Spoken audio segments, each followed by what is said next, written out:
After marriage अगर conception में problem हो रही होती है, आपको प्रेगनेंसी नहीं हो रही होती है, तो हमारा सारा फोकस जो होता है वो लेडीज के ऊपर होता है, या वाइफ के ऊपर या फीमेल पार्टनर के ऊपर होता है। उनके सारे टेस्ट करवा लिए जाते हैं और कहीं ना कहीं पर मेल पार्टनर निग्लेक्टेड रह जाते हैं, या फिर मेल ईगो के कारण आप अपना टेस्ट नहीं करवाते हैं। तो उससे भी प्रॉब्लम हो जाती है, क्योंकि दुनिया में 40% जो इनफर्टिलिटी के केसेस हैं उनमें मेल्स का हाथ रहता है। मेल्स में मल्टीपल रीजंस रह सकते हैं, या इजैकुलेटरी डिफेक्ट्स रह सकते हैं, या फिर ओलिगोस्पर्म या शुक्राणु में कमी भी एक मेजर फैक्टर रहता है। तो 1/3 जो केसेस हैं इनफर्टिलिटी के वो मेल पार्टनर के कारण ही होते हैं। सो उनका भी टेस्ट करवाना उतना ही जरूरी है जितना कि फीमेल्स के टेस्ट करवाना।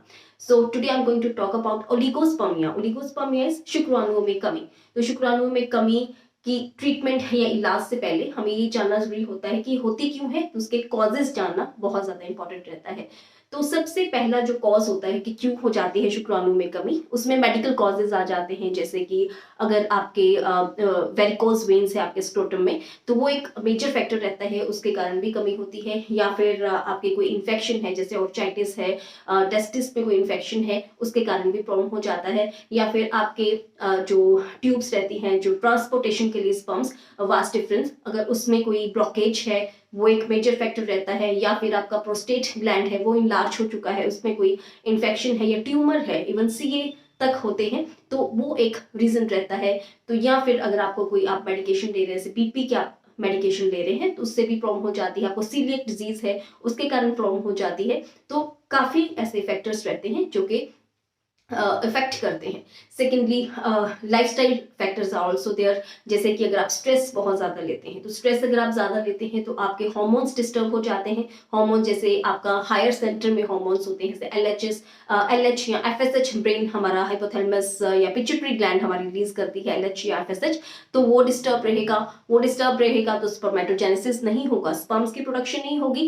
एंड या फिर आपका जो टेस्टिस है वो testosterone hormone is a male hormone, वो प्रोडक्शन करता है। हमारे जो टेस्टिस होते हैं वो अगर प्रोडक्शन नहीं हो रही है तो एज ए रिजल्ट स्पर्म की प्रोडक्शन नहीं होगी।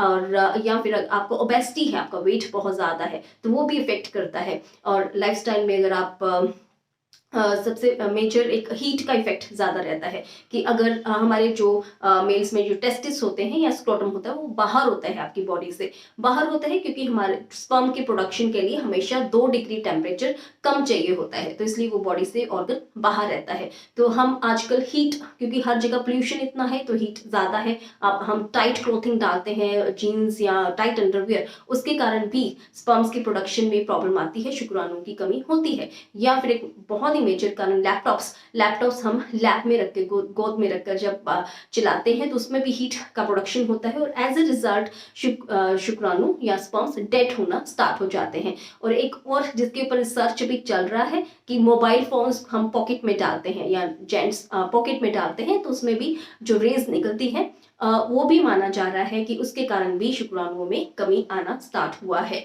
तो ये भी एक मेजर फैक्टर रहता है। या फिर एनवायरमेंटल अदर फैक्टर्स, जैसे आप एक्सरेज का इफेक्ट रहता है, आप कुछ ऐसे फैक्ट्रीज में काम करते हैं, वहाँ पर बहुत ज़्यादा केमिकल्स हैं, तो उसका भी इफेक्ट रहता है। तो multiple factor, diet is also the major factor, कि अगर आप अल्कोहल ज़्यादा लेते हैं, सिगरेट स्मोकिंग ज़्यादा करते हैं, तो ये भी एक फैक्टर्स रहते हैं जिसके कारण आपके स्पर्म्स की प्रोडक्शन में प्रॉब्लम रहती है। या आप रिफाइंड या फ्राइड चीज़ें आप ज़्यादा लेते हैं, स्ट्रेस लेवल आपका ज़्यादा है, तो ये सब मल्टीपल फैक्टर्स रहते हैं जिसके कारण हमें पता चलता है कि स्पर्म्स में प्रॉब्लम आना स्टार्ट हो गई है या स्पर्मेटोजेनेसिस नहीं हो रहा है।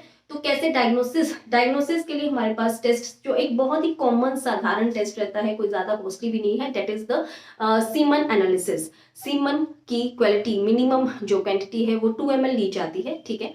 तो semen analysis is the test जिसमें हमें कंफर्म होता है कि स्पर्म्स का कितना इसमें कितना क्वांटिटी है, क्या इसका शेप है, तो ये सब हमें जानना रहता है। लेकिन सीमन एनालिसिस टेस्ट करवाने से पहले ये चीज़ इंपॉर्टेंट है कि आपको मिनिमम 2 to 3 days का एब्सटिनेंस चाहिए होता है टू इंटरकोर्स, वो नहीं होना चाहिए। और उसके बाद आप टेस्ट करवाएं, उससे भी उसकी हमें टेस्ट की जो सही है या गलत है उसमें ज़्यादा पता चलता है। या फिर जब आप सैंपल दे रहे हैं सीमन का, तो कम से कम आधे घंटे के अंदर वो टेस्ट हो जाना चाहिए, क्योंकि जो शुक्राणु होते हैं, स्पर्म होते हैं, वो एक लाइव चीज़ होती है, जैसे मछली के जैसे वो चलते हैं, तो वो एक लाइव चीज़ है। अगर आप ज़्यादा टाइम लगाएंगे, जैसे आपने सुबह का सैंपल लिया, शाम को दे रहे हैं, तो वो तो काफ़ी उसमें डेड ऑलरेडी हो चुके होते हैं। तो आधे घंटे के अंदर अंदर वो टेस्ट हो जाना चाहिए, ये चीज़ इंपॉर्टेंट होती है।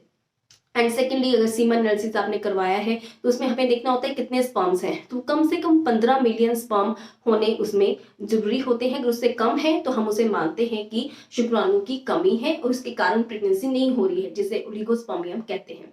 और भी फैक्टर्स हैं, जैसे कई बार ऐसा होता है कि आपके जो स्पर्म्स हैं वो तो 45 मिलियन तक हैं, लेकिन फिर भी प्रेगनेंसी नहीं हो रही है, तो उसमें सेकंड फैक्टर देखने का रहता है कि मोटिलिटी, लाइफ कितने हैं, उसमें चल कितने रहे हैं, एक्टिव कितने हैं, एक्टिवली मोटाइल कितने हैं। वो कम से कम 40% आपके जो है वो एक्टिवली मोटाइल हमें चाहिए होते हैं स्पर्म्स फॉर प्रेगनेंसी। एंड कई बारी ये चीज़ भी मिस हो जाती है कि मोटिलिटी कम होती है, ठीक है। And third is a shape भी उसकी, बिकॉज एक स्पर्म जो होता है, जैसे मैंने कहा, वो लाइव चीज़ है, उसका हेड होता है, बॉडी होती है, टेल होती है, तो कई बार क्या होता है कि 2 सिर हो गए हैं, उसकी शेप नहीं सही है, ठीक है, ट्रेटोजूस्पर्मिया बोलते हैं इस कंडीशन को, या फिर उसका टेली मिसिंग है, ठीक है, तो चलेगा कैसे, ठीक है। तो ये चीज़ें मैटर करती है, ये सब हमें पता चलता है हमारे सीमन एनालिसिस के। और सीमन एनालिसिस कभी भी किसी एक लैब पे हम डिपेंडेंट नहीं रहे, तो अच्छी लैब से करवाएं। सेकेंडली, मल्टीपल लैब से करवाएं, कम से कम 2-3 लैब्स से आप टेस्ट करवाएं, एक ही दिन में नहीं, कम से कम थोड़े दिनों के गैप पे आप 2-3 जगह से वो करवाएं। अगर रिपोर्ट सही आती है, रिपोर्ट वही आती है लगातार, तो हम उस चीज को मानते हैं कि हाँ, ये ओलिगोस्पर्मिया है। सेकंड टेस्ट जो होता है वो होता है आपका टोटल अल्ट्रासाउंड। टोटल अल्ट्रासाउंड में आप वेरिकोज वेन्स देखने के लिए, वो भी एक इंपॉर्टेंट फैक्टर रहता है। सेकेंडली, आपको पता चल जाता है कि ट्रांसपोर्टेशन कैसे हो रही है स्पर्म्स की, उसके लिए भी अल्ट्रासाउंड करवाना पड़ता है। या फिर आपको प्रोस्टेट का साइज वगैरह पता कराने के लिए भी अल्ट्रासाउंड की जरूरत होती है। तो या फिर एक कंडीशन होती है एंजियोस्पर्मिया। एंजियोस्पर्मिया इज नील स्पर्म काउंट, कई बार 0 स्पर्म काउंट आता है, तो उसके लिए हम टेस्टिकुलर बायोप्सी करवाते हैं कि स्पर्म्स बन रहे हैं कि नहीं बन रहे हैं, वो चीज़ जानना जरूरी होता है। या फिर आपके हार्मोनल स्टडी होती है, आपका LH, FSH, प्रोलैक्टिन, थायराइड, ये हम टेस्ट करवाते हैं, और टेस्टोस्टेरोन का टेस्ट करवाया जाता है, जिससे हमें आइडिया हो सके कि आपके हार्मोन लेवल कैसे वर्क कर रहे हैं। या फिर अगर आपको कोई इशू है डायबिटीज का या व्हाटएवर, उसके टेस्ट अलग से होते हैं, right. Then next is treatment. तो ट्रीटमेंट पॉइंट ऑफ व्यू से सबसे पहले ये जानना जरूरी होता है कि व्हाट इज द कॉज क्या है, उसके अकॉर्डिंगली ट्रीटमेंट होता है। अगर तो ब्लॉकेज है, तो आपका ट्रांसपोर्टेशन में प्रॉब्लम आ रही है, तो उसका तो आपको सर्जिकली ट्रीट होगा ना। तो अगर हम ऐसी मेडिसिन देते रहे बिना टेस्ट करवाए, आप ऐसी मेडिसिन खाई जा रहे हैं, डाइट अपनी अच्छी रखे जा रहे हैं, लेकिन प्रॉब्लम आपके ट्रांसपोर्टेशन में है, तो वो कोई फायदा नहीं है, वो आपको सर्जिकली ही ठीक करवाना पड़ेगा, राइट। तो अगर आपके डाइट में इशू है, या फिर कोई कॉज ऐसा है, जैसे आप स्मोकिंग करते हैं, अल्कोहल लेते हैं, तो एक मेजर कॉज होता है जो जिम जाते हैं, वो स्टीरॉइड्स के इंजेक्शंस लगवाते हैं, या स्टीरॉइड लेते हैं, या फिर टेस्टोस्टेरोन के भी वो इंजेक्शन लगवाते हैं। लेकिन वो टेस्टोस्टेरोन आपके स्पर्म के काउंट को कम करता है, क्योंकि आपके वो नेचुरल जो प्रोडक्शन है टेस्टोस्टेरोन की, उसको स्टॉप कर देता है। और आर्टिफिशियली अगर आप टेस्टोस्टेरोन लेते हैं, तो वो ऐसा रिसर्च में है कि वो आपके स्पर्म काउंट को कम करता है। तो अगर आप कंसीव करना चाहते हैं, तो सबसे पहले तो जिम, नेचुरल बॉडी बिल्डिंग आप कर सकते हैं। लेकिन अगर आप साथ में सप्लीमेंट्स ले रहे हैं, सप्लीमेंट्स मीन टू से स्टीरॉइड के इंजेक्शन, या टेस्टोस्टेरोन के इंजेक्शन, या क्रेटिन वगैरह अगर आप ले रहे हैं, तो वो आप स्टॉप कर दें, तो वो आपके लिए बेनिफिशियल रहेगा। And treatment next is the diet. अगर ब्लॉकेज का इशू नहीं है, आपका वेरिकोज का इशू है, तो उसका भी सर्जिकली ही मोस्टली होता है ट्रीटमेंट। एंड अगर आपका डाइट का इशू है, आपको हीट का इशू है, या आपके, तो उसके लिए तो आपको खुद से मेहनत करना पड़ेगा कि आप सबसे पहले तो आप लैब पे रख के लैपटॉप नहीं चलाएं। सेकेंडली, अगर आपका अल्कोहल आप ज़्यादा लेते हैं, तो वो आप छोड़ सकते हैं। एंड सेकेंड थिंग कि डाइट में अपने हेल्दी आपको लाइफस्टाइल रखना जरूरी होता है। अगर आप ओबीज हैं तो आपको एक्सरसाइज करना जरूरी, वैसे भी एक्सरसाइज करना स्पर्म की स्पर्म प्रोडक्शन के लिए इंपॉर्टेंट होता है। तो वैसे भी जिनको वेट का इशू है वो तो अपना वेट लूज करें। एंड नेक्स्ट इज आप मिल्क एंड मिल्क प्रोडक्ट्स आप ज़्यादा ले सकते हैं। आप fats and protein rich diet आप ज़्यादा ले सकते हैं, कार्ब्स आप कम ले सकते हैं। तो ऐसी डाइट में आप सीड्स एंड नट्स ज़्यादा रखें, फ्रूट्स ज़्यादा रखें क्योंकि एंटीऑक्सीडेंट्स हमें चाहिए होते हैं। ग्रीन लीफी वेजिटेबल्स रखें, वो भी हमें चाहिए होती हैं। वाटर का इंटेक आप ज़्यादा करें एंड स्ट्रेस फ्री रहना बहुत ज़्यादा इंपॉर्टेंट है। अगर आप स्ट्रेस फ्री नहीं रहेंगे तो आपके हार्मोन इम्बैलेंस हो सकते हैं। तो ये जो रीजंस है, ये जो कारण है, ये आपको खुद से टैकल करने होते हैं। नेक्स्ट इज आप मल्टीविटामिन में coenzyme Q10 is very important क्योंकि स्पर्म में होता है माइटोकॉन्ड्रिया, और माइटोकॉन्ड्रिया जो है वो पावर हाउस होता है। तो उसे एक्टिवेट करने के लिए कोएंजाइम Q10 का बहुत अच्छा रोल है। तो ऐसे मल्टीविटामिन में कोएंजाइम Q10 हो, जिंक हो, वो लेना जरूरी है। या vitamin A B C E D even वो भी कंट्रीब्यूट करता है स्पर्म के प्रोडक्शन में। Next coming to the Ayurvedic point of view, तो आयुर्वेद में हम इसे शुक्र अल्पता कहते हैं। तो आयुर्वेद में जैसे टिश्यूज रहते हैं, जैसे कि धातुएं रहती हैं, तो शुक्र धातु का कम होना इसे हम बोलते हैं।